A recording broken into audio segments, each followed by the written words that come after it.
Hey everyone, Mr. MC here. This is a lap guide for Willow Springs Big Willow with the McLaren 650S GT3, and I want to make a couple of quick notes. So the first one is that we're on the racing hard tires. This is with mid-speed BOP and no tuning.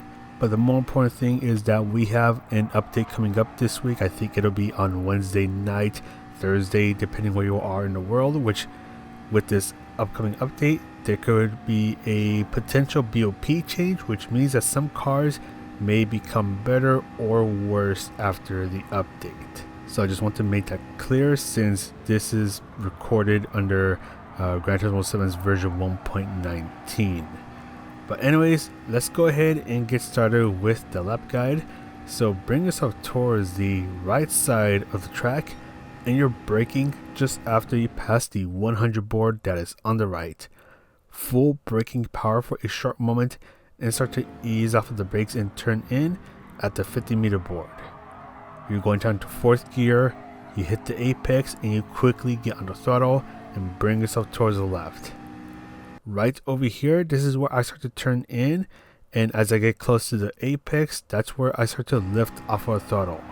If you're going into turn 2 a little too fast, you can use a little bit of braking if you need to. Just try not to go too wide into the turn, then bring yourself towards the right and brake just before the 50 board that is on the right. Ease off of the brakes and turn in at the 20 board.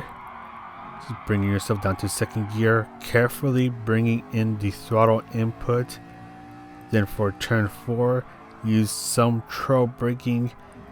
You can briefly go down to 1st gear for a bit more rotation, but exit on 2nd gear and carefully get on the throttle.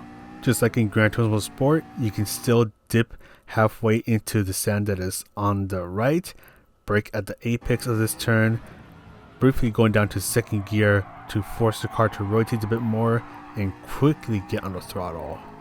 So turn 5, which is a turn that we just went through, that's one of the more important turns as it leads onto this back straight. So that's one turn that you want to nail down.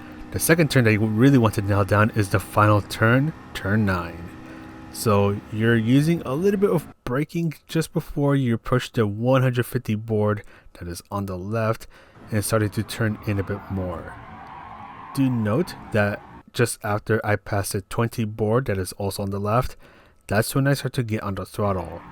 Do note that I went down to 4th gear for the final turn, just trying to keep my eye on the apex of the final turn and just having the confidence to try to carry all that speed into the start finish line. But yeah, it will take a bit of time to try to nail down these turns, as some of these turns, especially turns 5 and 9, are the more difficult turns to nail down, and those are where all that time is hanging out at. And I also want to try the McLaren 650S. Thanks to Tezar for pointing that out, as this car actually feels really nice to drive here. This car and the Renault RS01, really good alternatives compared to the Mazda RX Vision. But that's going to be it for this lap guide. Hopefully this guide helps you out a bit, and if you like this video, you can press the like, subscribe, and all the good stuff. And I do have a membership program thing that you can check out down below if you want to further support the channel. But that's all from me. This is Mr. MCA, wishing you a good race and a good week, and I'll see you in the next video.